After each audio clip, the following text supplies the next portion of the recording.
ETV YouTube ఛానల్స్లో మీ వ్యాపార ప్రకటనల కోసం ఈ నంబర్కి కాల్ చేయండి.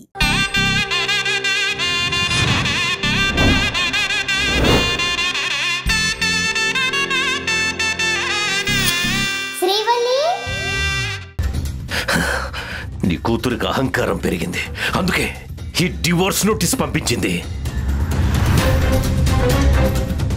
ఇంట్లో ఉంటే మనం ఆ విషయం గురించి అడుగుతామని చెప్పి ఇక్కడ ఉండకుండా వెళ్ళిపోయింది. అసలు తనకు నిజంగానే పిచ్చి పట్టినట్టుంది. అందుకే ఇలాంటి పిచ్చి పిచ్చి పనులన్నీ చేస్తోంది. శ్రీవల్లి ఇలా చేసిందంటే నేను నమ్మలేకపోతున్నానండి. భార్యాభర్తల మధ్య ఏవైనా మనస్పర్ధలు వస్తే కలిసి కూర్చొని మాట్లాడుకోవాలి, సమస్యని పరిష్కరించుకోవాలి. అంతేగాని ఇలా తెగతింపులు చేసుకుంటారా? తనింతకు ముందెప్పుడు ఇలా ప్రవర్తించలేదు. ఏ విషయంలోనైనా ఎలాంటి నిర్ణయం తీసుకోవాలన్నా మనల్ని అడిగి తీసుకునేది. ఇప్పుడు మన అవసరం తనకు అక్కర్లేదనుకుంటుంది సీత. అందుకే ఇంతకు తెగించింది. అందరికీ మంచి చెడు చెప్పి మన కుటుంబంలోని అమ్మాయి భర్తతో విడాకులు తీసుకుందని నలుగురికి తెలిస్తే మన పరువు మర్యాదలేం కావాలి? ఏ కూతురైతే నా వారసత్వాన్ని నిలబెడుతుందని ఇన్నాళ్లు గర్వపడ్డానో అదే కూతురు ఇప్పుడు 10 మందిలో సిగ్గుపడేలా చేస్తోంది. బంగారం లాంటి అల్లుడిని వద్దనుకుంటోంది. తన జీవితాన్ని తన చేతులారా నాశనం చేసుకోవాలనుకుంటోంది. నిన్నటి వరకు కూతురు అనే పాశం ఏదో ఒక మూల ఉండేది నాకు. ఈ రోజుతో అది కూడా చచ్చిపోయింది సీత. తనకిష్టం వచ్చినట్టు తనను చేసుకోమను. ఇక తనకి మనకి ఏ సంబంధం లేదు. అలా అంటారేంటండి? అదేదో తెలియక పిచ్చి పని చేసింది, అందుకని వదిలేసుకుంటావా? తనని పిలిచి మాట్లాడి సర్ది చెప్పాలి. ఇది తెలియక చేసిన పని కాదు. తను మన మాట వినకూడదని ఫిక్స్ అయిపోయిన తర్వాతే నోటీస్ పంపించింది. ఇక మనం ఏం మాట్లాడినా ప్రయోజనం లేదు. అసలు శ్రీవల్లికి నేనేం లోడ్ చేశాను మావయ్య? తనని బంగారంలా చూసుకున్నాను, ప్రాణంగా ప్రేమించాను. అయినా తను నా మనసును అర్థం చేసుకోలేకపోతుంది. అంతా నా దురదృష్టం. నేను తనకి నచ్చినట్టే ఉంటున్నాను, అంతా తను ఇష్టపడినట్టుగానే చేస్తున్నాను. అయినా కూడా తను నా నుండి విడిపోవాలని కోరుకుంటుంది అంటే నేనంటే తనకిష్టం లేదేమో.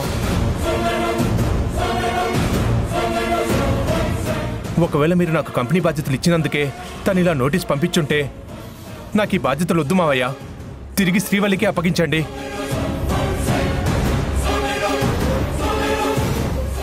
తెలుసో తెలియకో నేనేదన్నా తప్పు చేసుంటే దాన్ని నేను సరిదిద్దుకుంటాను. కావాలంటే తన కాళ్ళు పట్టుకుని క్షమాపణలు చెప్పుకుంటాను. అల్లుడు గారు, మీ ఆత్మాభిమానాన్ని ఆ అహంకారి కాళ్ల దగ్గర తాకట్టు పెట్టాల్సిన అవసరం లేదు. మీరు తప్పు చేయలేదు. తప్పంతా మాదే. మా పెంపకంలోనే తప్పుంది. తను చేసిన తప్పుకి బుద్ధి రావాలంటే ఒక్కటే పరిష్కారం. మీరు కూడా విడాకులకి కౌంటర్ పంపించండి. మావయ్య, ఏమండి?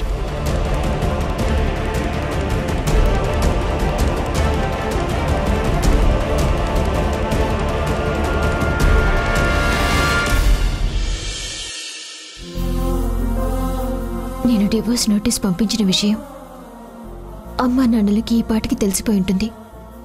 నేను ఇలా త్రిదేవికి నోటీస్ ఇస్తానని వాళ్ళు అస్సలు ఊహించుండరు. ఈ విషయంలో నాన్నకి నా మీద మరింత కోపం పెరుగుంటుంది. కానీ తప్పదు. ఆ దుర్మార్గుడి మొహం చూస్తూ అక్కడే ఉండటం కన్నా ఇలా దూరంగా ఉంటూ వాణ్ణి ఎదుర్కోవటం మంచిది. నేనిక్కడికి వచ్చిన విషయం కూడా అమ్మా నాన్నలకి చెప్పలేదు. అమ్మ నా కోసం కంగారు పడుతూ ఉంటుంది. ఫోన్ చేసి ఇక్కడున్నానని చెప్దామా?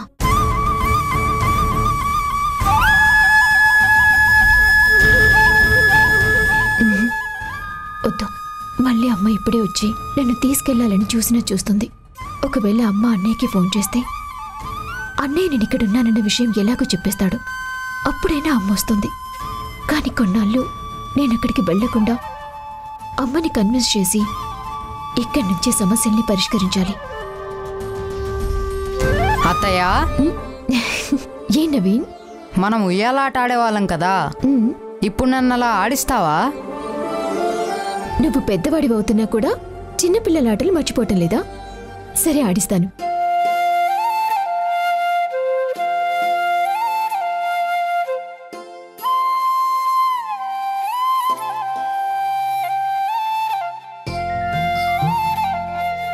అత్తయ్య, ఫోన్లో లూడో గేమ్ ఉందా? ఆడదాం. ఉంది.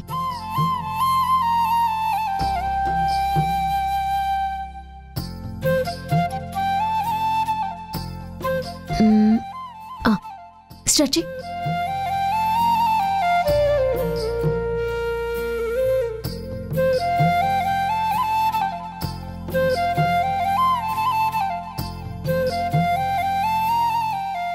యాహూ, నేనే విన్నాను. అత్తయ్య, నువ్వు మావయ్యతో గొడవ పెట్టుకొని వచ్చావు కదా? అవును. ఆ విషయం నీకెలా తెలుసు? నేను ఇంటెలిజెంట్ అత్తయ్య, నేను అన్నీ తెలుసుకోగలను. నాన్న ఏదైనా గొడవ చేస్తే అమ్మ కూడా అమ్మమ్మ వాళ్ళ ఇంటికి వెళ్ళిపోతానంటుంది. అలాగే నువ్వు కూడా మామయ్యతో గొడవ పెట్టుకొని ఆ ఇంటి నుంచి వచ్చేసి ఉంటావు. నేను గెస్ చేసిందే కరెక్ట్ అయి ఉంటుందని నాకు తెలుసు. నీకు బాగానే తెలివితేటలున్నాయిరా. మరి నువ్వు వచ్చేస్తే మామయ్య నీ మీద బెంగ పెట్టుకోడా? బెంగ పెట్టుకోవడమా? మీ మావయ్యకి అలాంటి ఫీలింగ్స్ ఏమీ ఉండవు. పైగా చాలా హ్యాపీ ఫీల్ అయి ఉంటాడు. అదేంటి? నేను అమ్మమ్మ వాళ్ళ ఇంటికి వెళ్తే నాన్న మా మీద చాలా బెంగ పెట్టుకుంటాడు. అలాగే మామయ్య కూడా నీ మీద బెంగ పెట్టుకోవాలి కదా. మీ మావయ్య గురించి నీకు తెలియదు నాన్న. అతను అసలు మంచివాడే కాదు. అంటే చెడ్డవాడా? ఎంత చెడ్డవాడు? నువ్వు బాహుబలి సినిమా చూసావు కదా? చూశాను. అందులో కాలకేయుడు ఉంటాడు కదా, చూసావా? ఉంటాడు, నల్లగా రాక్షసుడిలాగా. మావయ్య ఎంత చెడ్డవాడా? అవును. నిజం చెప్పాలంటే మీ మావయ్య కంటే కాలకేయుడే కొంచెం మంచివాడు. మీ మావయ్య ఎంత చెడ్డవాడో ఎవరితో పోల్చలేం. నీకు అర్థమయ్యేలా చెప్పాలి అంటే పెద్ద బూచోడు. వామ్మో, అవునా? అవును. సరే, ఇంకా విషయం వదిలేసే, ఎవరితోనూ చెప్పుకో, సరేనా? అలాగే అత్తయ్య.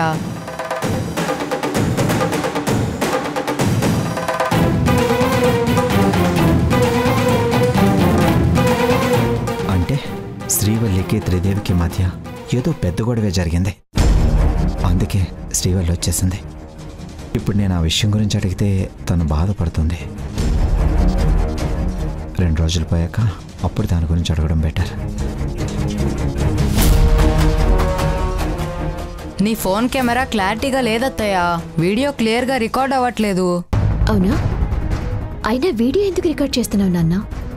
నేను సినిమా డైరెక్టర్ని అవుదామనుకుంటున్నాను అత్తయ్య. అందుకే ఇప్పటి నుండి ప్రాక్టీస్ చేస్తున్నాను.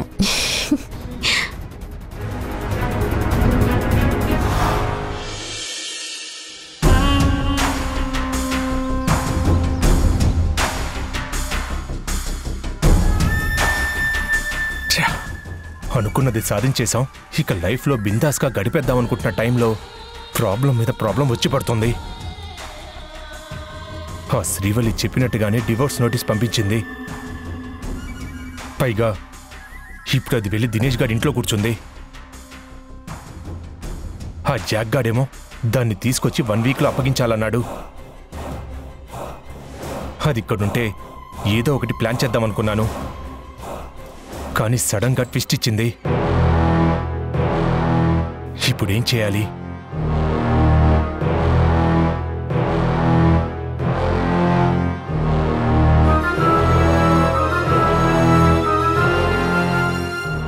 ఈ పరిస్థితుల్లో శ్రీవల్లిని జాక్ దగ్గరికి తీసుకెళ్ళడం అంత ఈజీగా అయ్యే పని కాదు. కానీ నేను కేసు నుంచి బయటపడాలంటే ఇలా ఖచ్చితంగా చేసి తీరాలి. ఎలా చేయాలో అర్థం కావడం లేదు. అసలు నా జీవితం ఎటుపోతుందా అని భయంగా ఉంది. ఏదో ఒక ప్లాన్ చేసి శ్రీవల్లిని జాక్కి అప్పచెప్పాలి. ఏం ప్లాన్ వేయాలి?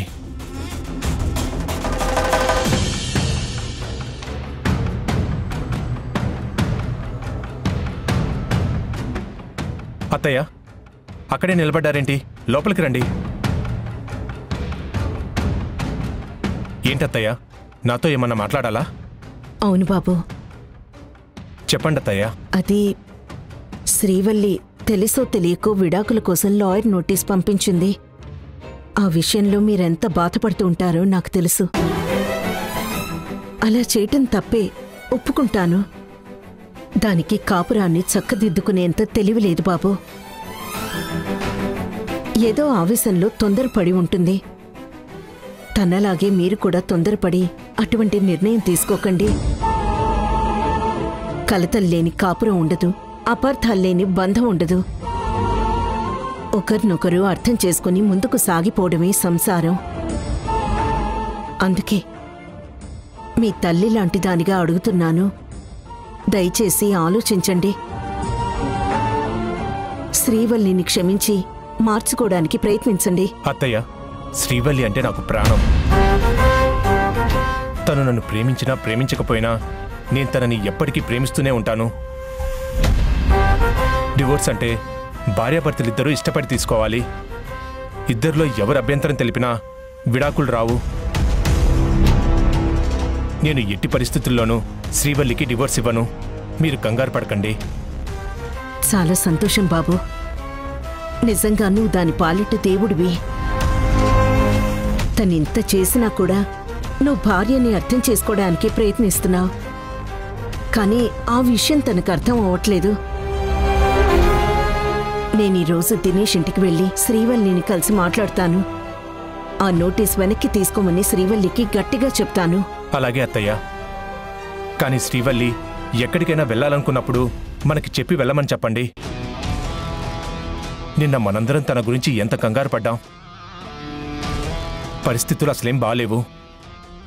అంతకుముందు కూడా తను ఒకసారి కిడ్నాప్ అయింది. తను ఎక్కడికి వెళ్ళిందో తెలియక నాకు టెన్షన్తో చెమటలొచ్చేశాయి. దినేష్ బావ ఫోన్ చేసి అక్కడికి వచ్చిందని చెప్పాడు కాబట్టి సరిపోయింది. లేకపోతే నేను వెళ్ళి శ్రీవల్లి మిస్ అయిందని పోలీస్ కంప్లైంట్ ఇద్దామనుకున్నాను. నువ్వన్నది కరెక్ట్ బాబు. శ్రీవల్లి నిన్న పొద్దున్నెప్పుడో వాళ్ళింటికి వెళ్ళిందట. శ్రీవల్లి ఫోన్ చేయలేదు. కనీసం దినేష్ అన్న అప్పుడే ఫోన్ చేస్తే కంగారు పడేవాళ్ళం కాదు. దినేష్ రాత్రి ఫోన్ చేశాడు. శ్రీవల్లి కొన్ని రోజులు అక్కడే ఉంటానని చెప్పిందట. నీతో గొడవ పెట్టుకుని అక్కడికొచ్చిందని వాడు అంటున్నాడు. నేను డివోర్స్ విషయం వాడికేం చెప్పలేదు. నేను గొడవ పెట్టుకునే మనిషినా చెప్పండి? అక్కడ కూడా నా గురించి చెడుగానే చెప్తున్నట్టుంది. పోనీలేండి అత్తయ్య. శ్రీవల్లి ఎక్కడున్నా సంతోషంగా ఉంటే నాకదే చాలు. తన గురించి ఇంతలా ఆలోచించే నిన్ను అదెందుకు వద్దనుకుంటోందో, తనసలు ఏం ఆలోచిస్తోందో, ఎందుకిలా ప్రవర్తిస్తోందో అర్థం కావట్లేదు. ఇందులో అర్థం కాకపోవడానికి ఏముందత్తయ్యా? లడ్డూ విషయంలో కేసు ఓడిపోయి డిప్రెషన్లో ఉంది. దానికి తోడు మావయ్య నాకు కంపెనీ బాధ్యతలు అప్పగించడం, అది తట్టుకోలేకే ఇలా చేస్తుంది. సరే బాబు, నేను తనతో మాట్లాడి తనని కన్విన్స్ చేయడానికి ప్రయత్నిస్తాను. విడాకులకే మీరు ఇంతలా ఫీల్ అయిపోతున్నారేంటత్తయ్యా? రేపటి రోజున దాన్ని ఇంకొకటి దగ్గరికి పంపిస్తున్నానన్న విషయం తెలిస్తే మీరేమైపోతారో. నాకు తెలిసి ఆ సంఘటన తర్వాత ఈ ఇంట్లో గోడకి వేలాడే రెండో ఫోటో మీదే అవుతుంది. పాపం పూర్ సీతమ్మ.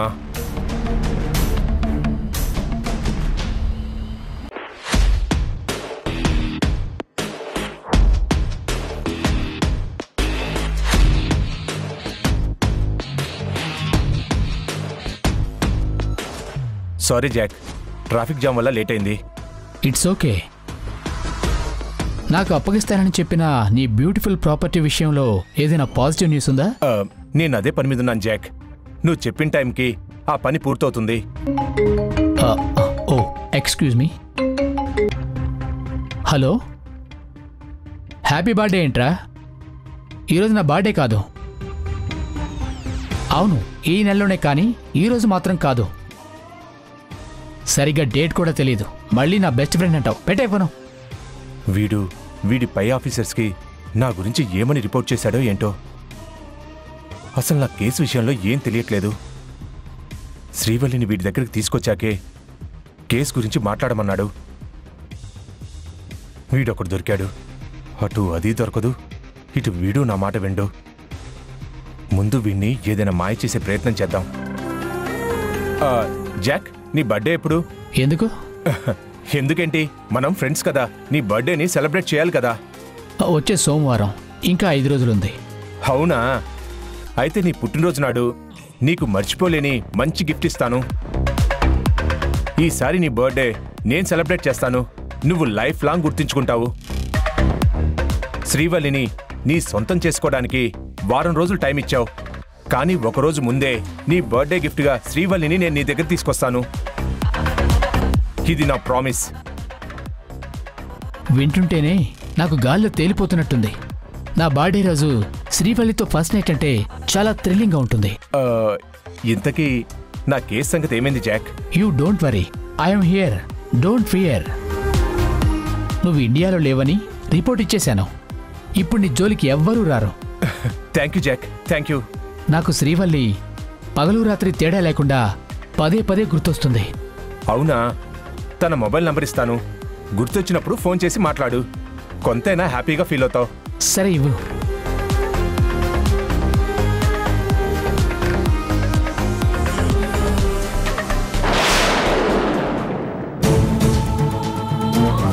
త్రిదేవ్ ఎలాంటి వాడు మీకు అసలు పూర్తిగా తెలీదు. ఈ ఆస్తి కోసం ఎంతకైనా తెగించే రాక్షసులతను. త్రిదేవ్ గురించి నేను చెప్పేది నిజం.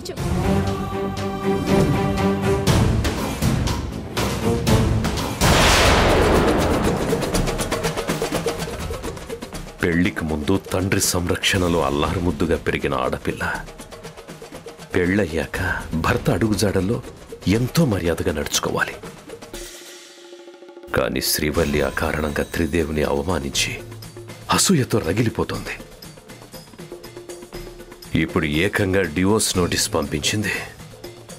ప్రతి విషయాన్ని జాగ్రత్తగా ఆలోచించే శ్రీవల్లి తన జీవితానికి సంబంధించిన విషయంలో ఇంత పెద్ద నిర్ణయం ఎందుకు తీసుకుంది? ఆవేశంలో డివోర్స్ నోటీస్ పంపించుంటుందా, లేక డివోర్స్కి వేరే కారణం ఏమైనా ఉండుంటుందా? ఏమీ అర్థం కావట్లేదు. కూతురు జీవితాన్ని సరిదిద్దలేని ఒక అసమర్థపు తండ్రినైపోయాను.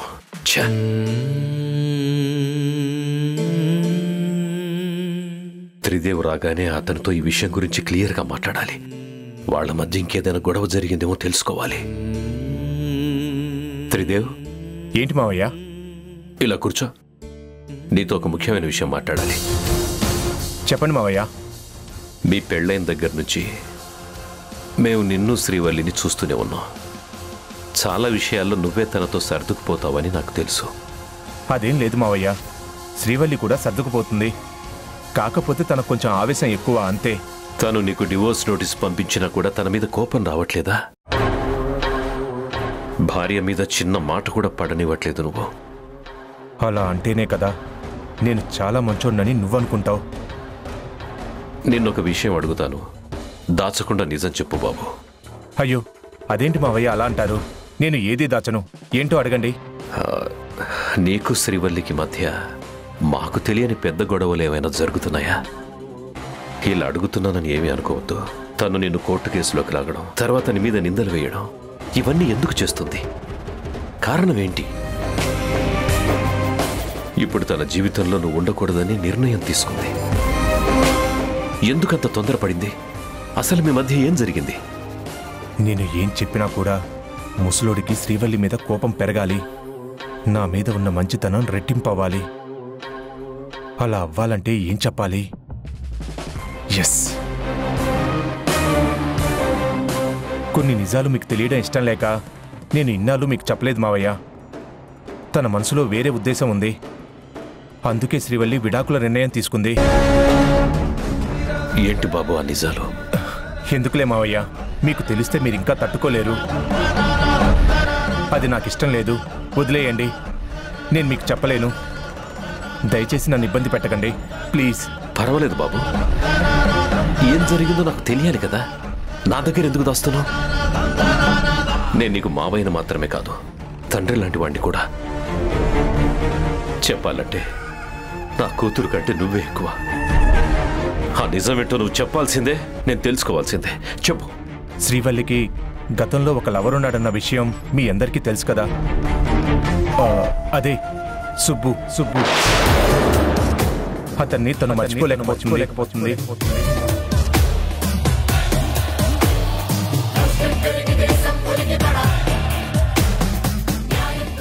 ఏంటి బాబు నువ్వనేది? అంతకు మించి నన్నేం అడక్కని మావయ్య. అసలు మీకు నేను ఈ విషయం చెప్పినందుకే నా మీద నాకే అసహ్యంగా ఉంది.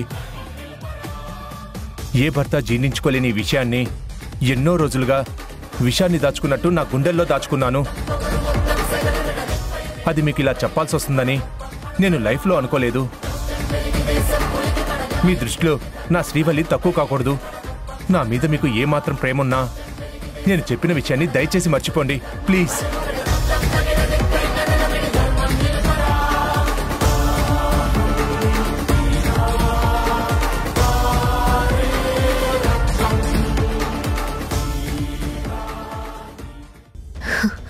డివోర్స్ విషయంలో నేను ఆల్రెడీ ఒక నిర్ణయం తీసుకున్నాను. నా నిర్ణయాన్ని ఇక నేను మార్చుకోను. అది ఫిక్స్.